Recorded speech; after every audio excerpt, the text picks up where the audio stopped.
los duros momentos que está viviendo el pueblo ecuatoriano se ve reflejada también en lo que pasa en materia educativa, Ajá. en lo que les pasa a los docentes. Más de 500 maestros han sido vacunados, otros han sido 500 heridos maestros aquí en la a provincia de nivel Loja o a nivel nacional, nacional. a nivel nacional.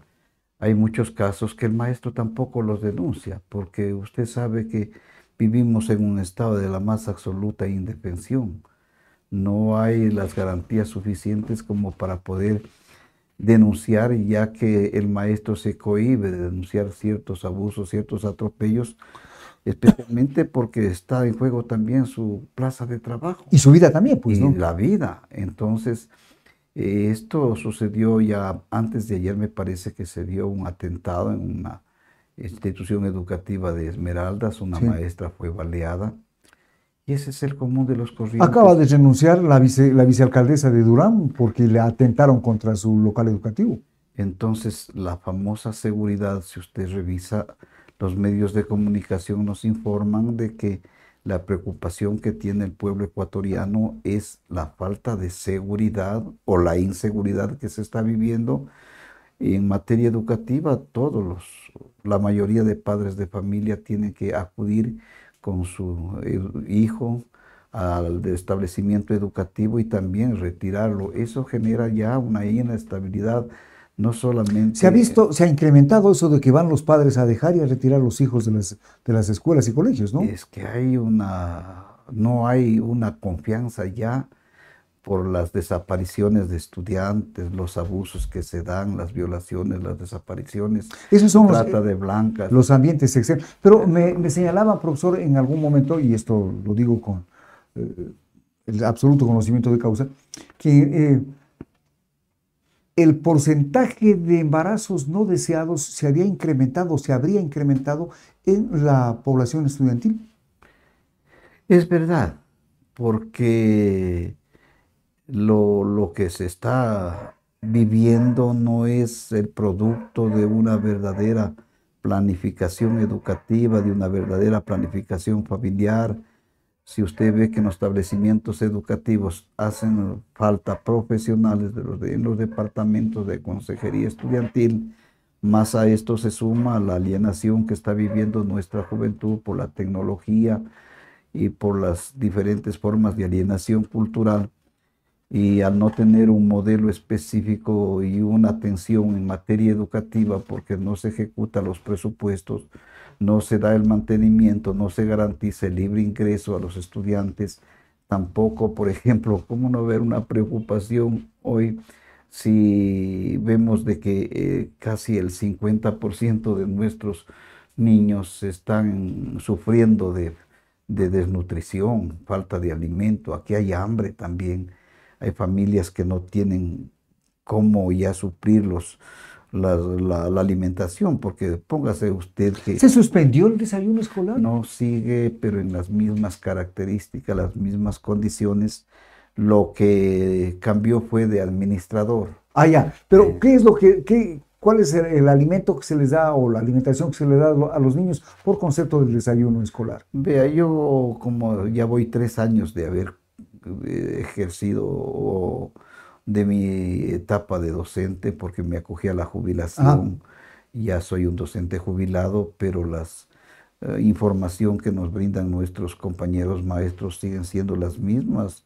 Y en ese sentido, la alimentación escolar son las galletas, son la leche, son lo que comúnmente se venía entregando y que no ha habido ninguna reforma, ningún cambio.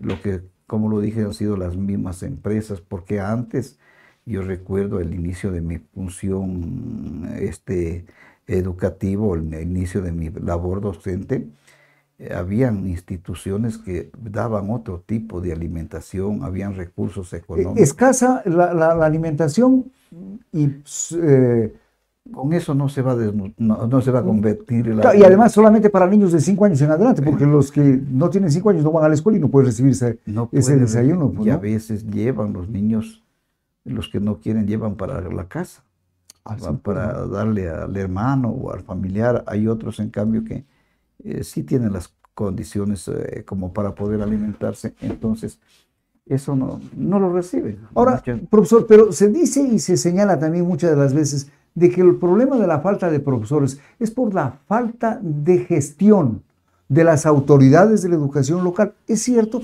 Partiendo desde los directores de las instituciones educativas. Vea, los directores institucionales son puestos por la autoridad de turno. Entonces, aquí en Loja funciona la coordinación zonal de educación, Ya. que atiende y trabaja para las provincias de Loja, Zamora y El Oro. Pero también en Loja hay un distrito, hay 9 distritos educativos. Me hubiese gustado que las autoridades, tanto zonales como distritales, nos hubiesen dicho, bueno, ¿cuántas partidas para docentes se han incrementado? ¿Cuántas partidas se han desdoblado? Hay muchos maestros que se acogieron al derecho de jubilación y esas partidas no han sido desdobladas y más bien han sido despedidos maestros contratados. ¿Por qué? Porque se está reubicando. Cuando hablamos de desdoblados, es decir, decimos que la partida de un profesor que se jubila bien puede dividirse en dos. Se divide en dos porque Ya. un maestro que se jubila tiene una mejor remuneración y por lo tanto así tiene que cumplirse, así se establece la Ley Orgánica de Educación Intercultural, pero usted sabe que nadie la cumple. Los maestros tienen una total inestabilidad ya que al sentirse con un nombramiento provisional o un contrato de trabajo, no hay estabilidad laboral ni estabilidad emocional. Tampoco hay la garantía para la secuencia, la continuidad de los aprendizajes en los estudiantes, porque ese maestro en esas condiciones va a terminar su contrato o lo van a reubicar de acuerdo a las circunstancias que hayan. Por ejemplo, hay maestros que estando aquí han tenido que irse a las parroquias ¿Porque les dieron ya el nombramiento definitivo? ¿O por qué? no, porque su condición de contratado con un reglamento al margen de la ley. A mí sí me preocupa, por ejemplo, que la UNE hace años planteó la demanda de inconstitucionalidad del reglamento a la Ley Orgánica de Educación y la Corte Constitucional no se pronuncia. Y al no pronunciarse sigue abusándose y atropellando la ley. En ese reglamento se establecía ¿qué? Se establecía en primer lugar que los docentes tienen que tener estabilidad laboral, Ya. que se tiene que tener capacitación, que tiene que ascenderse de categoría. ¿Y por qué acogiéndose a ser... ese reglamento los mandan a los profesores con nombramiento provisional de la ciudad a las parroquias? Porque hay otros profesionales, maestros que han presentado o han concursado para ocupar esa vacante o esa partida. Entonces, cuando ya se ocupa esa partida, viene el docente y si hay las condiciones al maestro contratado, le reubican y si no, lo extrañan. Lo extrañan, lo despiden. Y hay casos muy dolorosos que a veces los maestros, como le dije al comienzo, no denuncian porque tienen la posibilidad o la esperanza que tal vez les puedan volver a contratar o les den en algún otro lugar. Esas son las condiciones laborales del docente. Profesor, pero la UNE, que fue en su momento uno de los sindicatos que con más presencia o que más presencia tenía, poco a poco ha ido perdiendo la vigencia.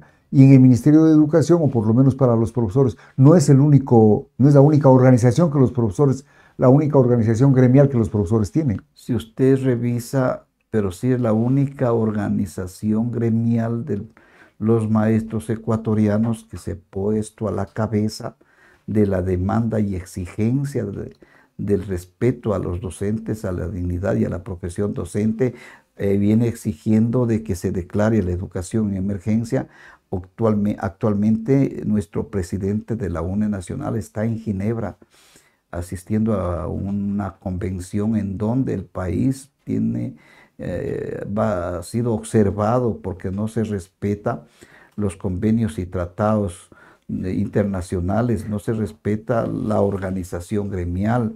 Entonces yo creo que después se socializará los resultados de esta participación, porque está ahí el compañero Andrés Quispe y también está el compañero José Villavicencio, expresidente del Frente Unitario de Trabajadores. Profesor, en ese sentido, al perder la hegemonía de de la organización o del gremio de los profesores, ¿cuántas unidades, cuántas organizaciones gremiales hay este rato de los profesores? A nivel nacional hay más de 15 organizaciones Caramba. gremiales de maestros y usted ve que son decisiones políticas también esto de dividirlas, Por porque supuesto. en toda organización tiene que tener una dirección política. Pues. No es que la política le han hecho ver como que es malo, lo que es malo es utilizar el poder para creerse dueño de la institucionalidad del Estado,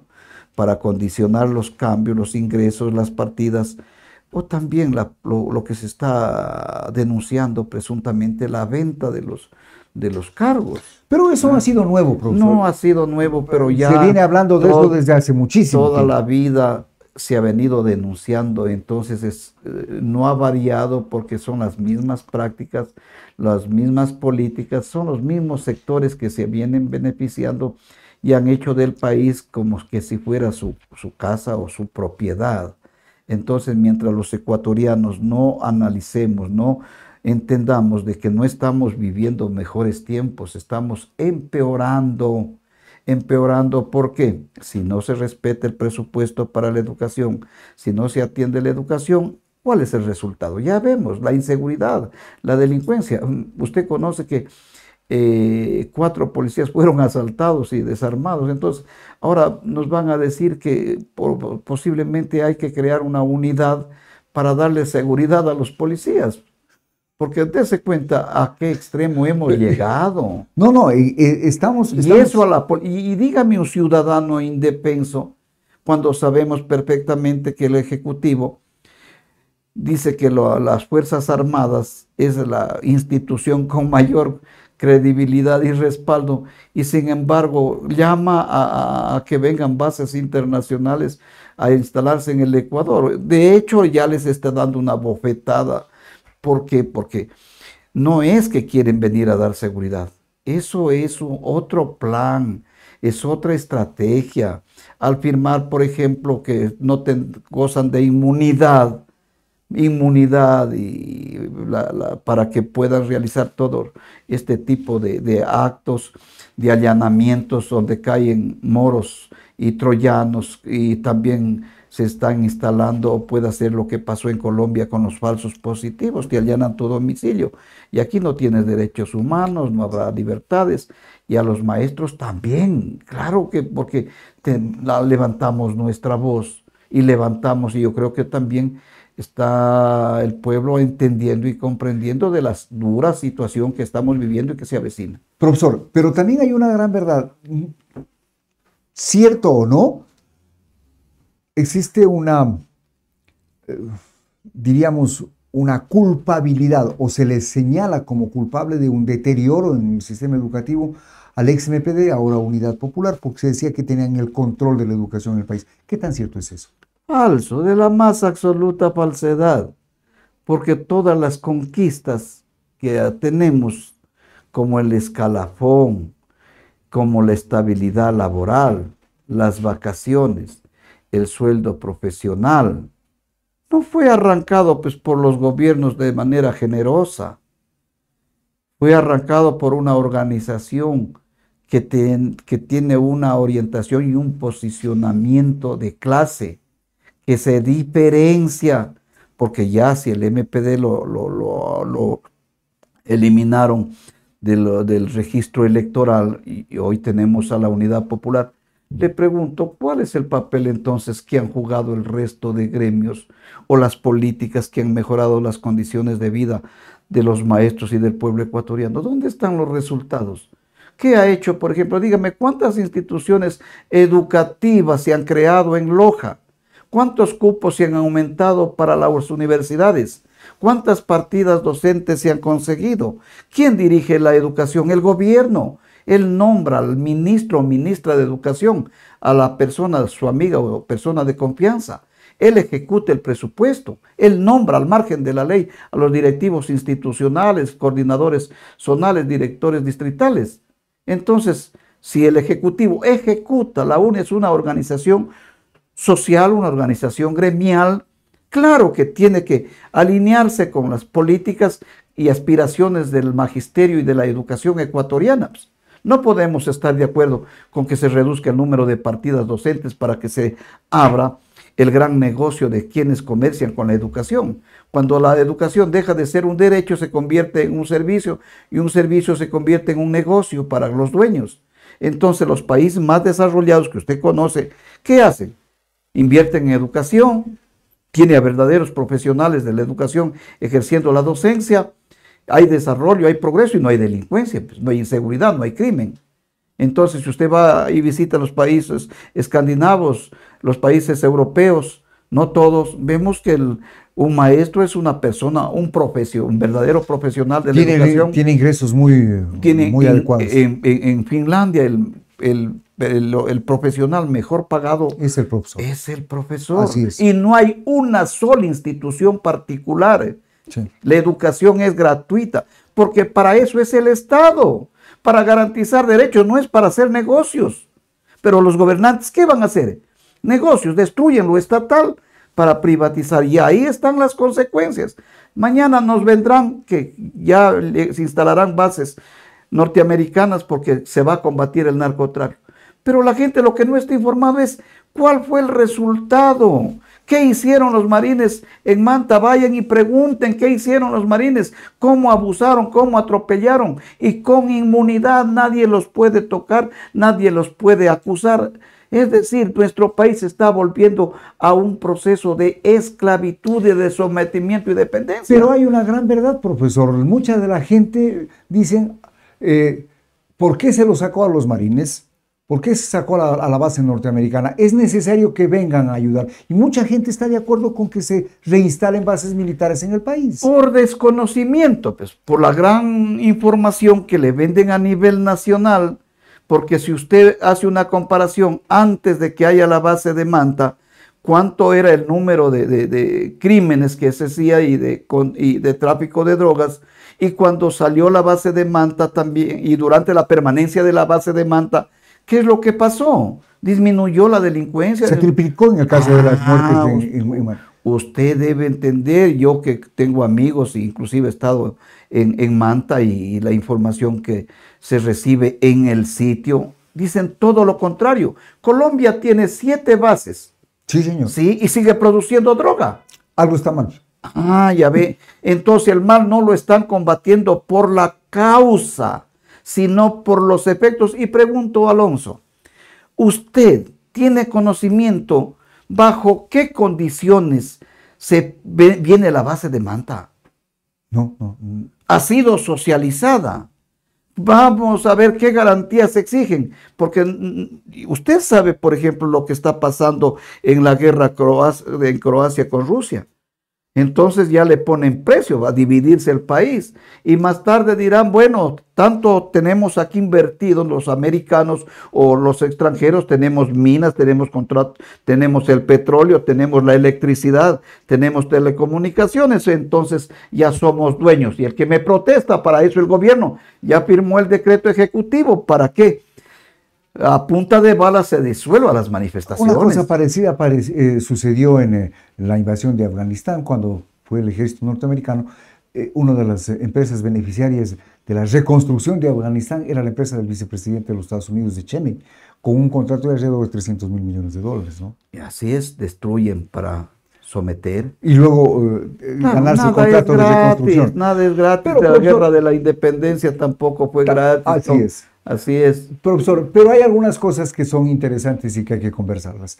¿Qué pasa con las instituciones, con los edificios de las instituciones educativas? ¿Qué pasa, por ejemplo, con el edificio del Colegio Adolfo Valareso, con el edificio del Colegio 27 de Febrero, con el edificio de la Unidad Educativa Bernardo Valdivieso, que se están en unos casos cayendo y en otros destruyendo? Vea, si el Estado, el gobierno, no invierte en infraestructura, y es preferible mejor invertir en cárceles, ¿no es cierto? Invertir en armas, invertir en vehículos, en bombas, invertir en cascos, en chalecos. La pregunta es, si no se construye y se reconstruye y se da mantenimiento a la infraestructura, ¿quién cree que está por lo menos permitiendo que todavía sean infraestructuras útiles? Son los padres de familia. Yo trabajé 25 años en la unidad educativa Adolfo Valareso, porque antes era escuela Así es. y luego pasamos a pertenecer a la unidad educativa. Pero en el 2000, recuerdo que me parece que era la presidenta, una señora Carmen Tapia, ya demandaba y se movilizaba por el peligro que era el edificio y que se exigía. Esto se está cayendo. Se está cayendo, pero todas las veces nos dicen que hay el presupuesto. ¿Y qué pasó? Nadie sabe porque no son los directivos institucionales ni la comunidad educativa la que tiene acceso a esa información. Yo observaba cómo se hacían los estudios de suelos, cómo se decía que ya van a iniciar los contratos, van a iniciar la ejecución, la obra, que había convenios bipartitos entre el ministerio. Y más bien hemos visto que más bien las administraciones de los gobiernos autónomos descentralizados como el Consejo Provincial, municipios, el municipio de Loja, de alguna manera hacen una inversión en ayuda que esa antes tiene algunas restricciones y limitaciones, porque tiene que firmarse convenios. Así es. Así no es que automáticamente puede el Pero igual se sigue cayendo, no se ha tomado la decisión ni de cambiar, ni de reconstruir, ni de nada, ¿no? Yo quisiera que la autoridad zonal, la autoridad distrital, el propio directivo institucional sean entrevistados para que puedan dar el testimonio de lo que usted acaba de mencionar y de lo que es verdad. Pues, ve, las instituciones educativas no tienen presupuesto para mantenimiento. ¿Y a qué acuden? A realizar actividades de financiamiento, pero dicen que está prohibido solicitar recursos económicos. Pero hay otras maneras. Para eso el Comité de Padres de Familia se ve obligado hasta cierto punto a pedir. Hay muchos padres de familia que se niegan a dar las colaboraciones que les pide el Comité Central porque dicen no es nuestra obligación. Cierto es, y nadie los puede obligar, porque si yo como padre de familia pago puntualmente con mis obligaciones, con mis impuestos, yo no evado, devuélvanle por lo menos el derecho a mi hijo a educarse en un ambiente sano y seguro. ¿Y se han conversado estos temas con las autoridades distritales y zonales? Vean, nuestras autoridades, no solo una, sino varias veces, los comités centrales de padres de familia, pero la respuesta sigue la misma, evasiva. No hay recursos o estamos haciendo las gestiones. Usted ve que hay un asambleísta que fue a la reelección y él, ¿qué manifestaba en su campaña? Que él iba a ser el intermediario o el que iba a garantizar que las instituciones educativas, la salud, sean mejoradas, se ejecute el presupuesto. Un presidente que ofreció también libre ingreso a la universidad, ¿no es cierto?, partidas docentes, mejorar las pensiones jubilares. Nada de eso sucede. Por lo tanto, no es que seamos opositores ciegos, cuestionadores ciegos, sino que vivimos la realidad. Nuestras propuestas jamás son escuchadas. Escúcheseme bien. La asamblea tiene mayoría el ejecutivo. Entonces yo he dicho, y la ciudadanía entiende, tan corrupto es el que compra como el que vende su conciencia, y la autoridad que calla frente a lo que está sucediendo en la infraestructura educativa, en la inseguridad con los estudiantes, en la desnutrición infantil, en la falta de presupuesto de profesionales de la educación, también es cómplice. No es el cargo, porque el servidor público tiene que buscar salida a los problemas que viven quienes los eligieron, quienes de sus ciudadanos, y en este caso en materia educativa. La educación ecuatoriana está en crisis y se va profundizando, se va agravando. Por eso es que aparecen instituciones particulares de la noche a la mañana. Pero también hay indicadores que muestran una falencia en el proceso de formación que son muy altas. unidad de la UNESCO señalaba que en el Ecuador se lee 140 páginas, 150 páginas en el año, lo cual significa que apenas vamos a media página por día. Pero sí, dígame una cosa, en medio de toda esta inestabilidad, en medio de toda esta alienación cultural, en donde hoy ya no puedes pensar porque están las famosas inteligencias artificiales. Yo como maestro quiero dar mi clase, hago uso de la inteligencia que está elaborada o no está elaborada. ¿Por quién está elaborada? ¿Por quienes controlan la humanidad? Así es. ¿O no? Controlan la humanidad. Entonces, ¿cuál es mejor? ¿Desarrollar la inteligencia natural que sea crítico, autocrítico, propositivo, o dependa de los contenidos o dependa de las orientaciones de una inteligencia artificial para condicionar y que no llega a todos los sectores? Así es. Vaya al campo a ver si la inteligencia artificial llega a la escuela unitaria pluridocente. Vaya a ver si la inteligencia artificial tienen acceso a nuestros niños o nuestros jóvenes que no tienen ni un teléfono celular ni ninguna computadora, en donde no tienen ni siquiera para comer las 3 veces al día. Pero hoy también se está cuestionando el uso de las pantallas para el proceso de enseñanza-aprendizaje. Se dice que como que castra un poco la creatividad y el razonamiento de los estudiantes. Y usted señalaba, profesor, el caso de Finlandia, el caso de Suecia, donde se ha prohibido ya el uso de celulares y tablets hasta los niños de 16 años. En Grecia, en Suiza se suspendieron el uso de las celulares, inclusive de la tecnología, porque necesitamos, ya hemos pasado, ya estamos viviendo, pero ya el Ministerio de Educación ya debe tener resultados de una evaluación de los resultados. Para ver si sigue o se utiliza lo mismo que en otros lados. Claro, porque al estudiante... Pero nada de eso hay. Al estudiante hay que enseñarle a que investigue, a que proponga y no sea un instrumento que se acondicione y se amolde a las decisiones de quienes controlan al país y controlan a la humanidad. Porque ahorita toda persona... Inclusive el propio presidente está ya planteando de que se permita ingresar a verificar la información en sus respectivos celulares, es decir, ya no hay independencia. Y eso es gravísimo, porque dígame una cosa, está bien, sí, porque muchos de los procesos es porque les han pinchado sus pero a los que les inconviene, pues. No a todos. Por supuesto. Le han pinchado a un narco general, le han pinchado a un evasor de impuestos, le han pinchado a quien acumula fortunas o saca dineros. No le pinchan. Le han pinchado a un juez que ha acumulado tantos bienes y fortunas por su trabajo honrado. No, ellos saben. Para eso tienen un servicio de inteligencia.